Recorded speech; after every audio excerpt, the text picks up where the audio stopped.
今日はみずほフィナンシャルグループがですね、楽天カードに出資をするというニュースが入ってまいりました。楽天グループはですね、楽天カードの過半数以上を維持しながら、みずほが、ある一定の株をですね、買い取るということで調整は進んでいるものと見られております。最大で49対51という形になるんではないかなというふうに思います。楽天証券のパターンと同じですね。従前ですね、楽天グループ、金融グループをですね、楽天フィナンシャルグループとして、楽天銀行、すでに上場している楽天銀行の過半数を維持しながら、楽天銀行に対してですね、株式を放出していくという、そういう形ですね。つまり、楽天銀行にですね、株式交換等で株を売ってですね、そういう形でですね、楽天グループ、金融各社の株式を市場放出していく、実質的に市場放出していくような形を取る。そういった方針でいこうというふうになってたと思います。今、楽天銀行の時価総額は6000億から7000億円ぐらいだと思うんですけれども、楽天グループとしてはですね、この企業価値が5兆円ぐらいあるだろうと、楽天カードも含めて5兆円ぐらいあるだろうという目論見で、楽天証券なんかね、49% すでにみずほに売ってるんで、これ以上売れないわけですけれども、他の会社で合わせて5兆円ぐらいの価値があるんじゃないかというふうに踏んでいたわけです。つまり、あとですね、2兆円近くのキャッシュが、物理的には、2兆円ちょっと行き過ぎかな。1兆円以上のですね、資金調達をしようというふうに考えていたと思います。楽天ですね、モバイル、事業ですね、フィンテック系のですね、銀行とか証券以外でですね、2兆円の有利子負債を抱えているということで、様々な手段を通じてですね、資金調達をしておりました。2024年度、2025年度もですね、巨額の社債の返還を迫られておりまして、それの借り換えは一段落ついたというふうに前回の決算発表でも行ってましたけれども、割と金利の高い 10% 以上の金利のですね、外債、米ドル建て債とかそういったものを発行したりとか、つい先日はですね、オーストラリアのマッコリグループですかね、こちらの方に楽天モバイルの基地局等の設備を売却して、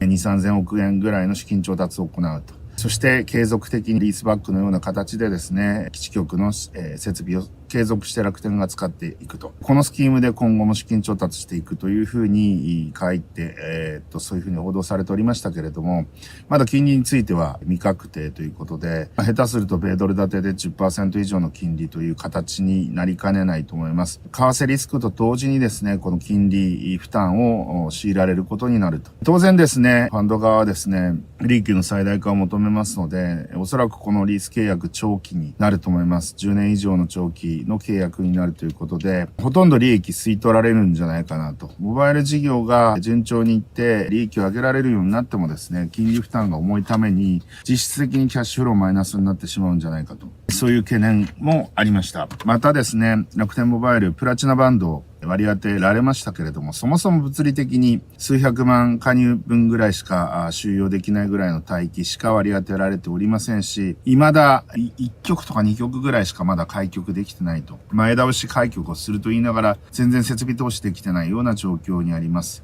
開局計画総務省に提出されておりますけれども、この計画を実現していくためにはですね、尻上がりの2年後3年後あたりに膨大な基地局設備をですね、整備しなければいけない。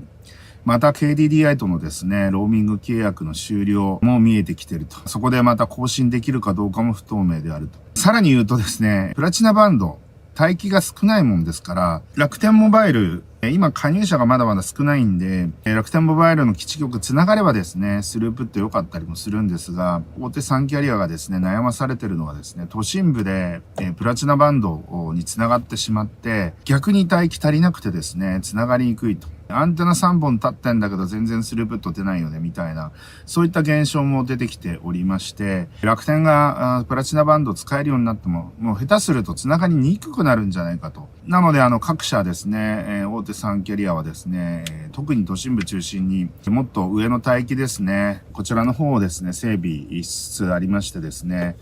こちらの方のビームとかそういったものをですね、非常にカスタマイズをして、より高い帯域の基地局をたくさんメッシュして、繋がりやすくするような、そういった改善対策を打っているものの、まだまだ追いついてないみたいな状況。こういった状況にありますということで、モバイル事業もいや、アープが伸びる、気配もないと、今の売り方、三木谷さんのご利用し営業だったりとかですね、2回戦目でとりあえず SIM させてくださいみたいな営業とかですね、そういった営業ばかりが目に立ってつくので、当分アープは伸びそうにないということで、目標の800万回線ですかね、900万回線ですかね、こういったものに到達したところでですね、キャッシュフローが上向きになるかっていうと、ちょっと微妙かなということでですね、ついに、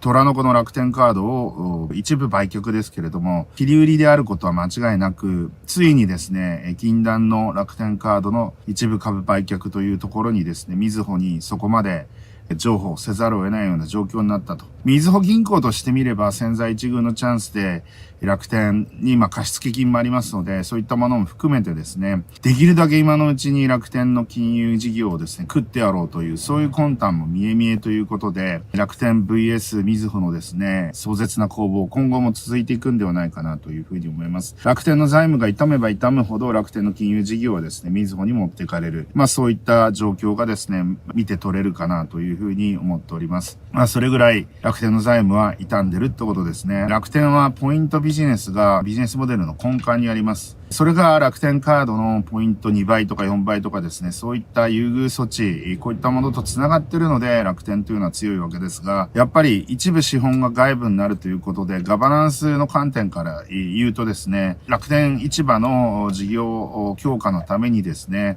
楽天カードのポイントを、不当に安く仕入れるなんてことはね、もう今後できなくなると思いますので、こういったところで楽天の競争力弱くなる可能性もあるんではないかなと。今ですね、携帯電話各社ですね、キャリアはですね、金融事業だったり、小売事業だったり、こういったモバイル回線の新規加入っていうのは頭打ちなのが見えてきたの、鮮明になってきたので、みんな非通信事業に対する投資を強めてます。一番トップランナーが LINE ヤフーおよび PayPay をですね、抱えるソフトバンクでございます。一番先行してるわけですけれども、必ずしも KDDI とかドコモはうまくいってない。なので、虎視眈々と楽天のですね、EC 事業を狙ってると思います。こういったところでですね、熾烈な攻防が今後も繰り広げられるのではないかなと思います。ただですね、楽天モバイルがうまくいかずともですね、企業価値ありますし、うまくいってもうまくいかなくてもですね、楽天株は長期的には僕上がっていくんじゃないかなと思いまして、先日楽天株を買ったわけですけれども、これはザ・マーケットっていうですね、ニュースピックスの番組の企画で買ったわけですけれども、そのような見解を持っておりますということで、最後に宣伝をさせてほしいんですが、私が運営しております、堀江の Wi-Fi というのがございまして、今回ですね、めでたく堀江の Wi-Fi R という、R というのはですね、リーズナブルとかね、いろいろ意味はあるんですけれども、やっぱり、レボリューションとかね、でもやっぱり楽天の R でもあるということで、ドコモ、au、ソフトバンクに加えて、楽天回線も使えるようになりました。月300ギガバイトまで使えます。1日10ギガ制限がついておりますけども、もう実質的に無制限みたいなもんです。海外でもそのまま定額で使えます。1日いくらって定額はその国によって払わなければいけないんですけれども、定額無制限で使える。そういった堀江の Wi-Fi でございますけれども、なんと回線に楽天もつきました。場所によってですね、すべてこの GPS でそれをですね、検知して一番いい、つながりやすいですね、電波を選んでいる。これが堀江の Wi-Fi R です。楽天もつながります。楽天ね、比較的加入者少ないんで、楽天モバイルにつながるとですね、結構ラッキーだったりしますということで、楽天カードがですね、みずほ銀行に、みずほフィナンシャルグループにですね、一部売却されるというニュースについて解説しました。いってらっしゃい。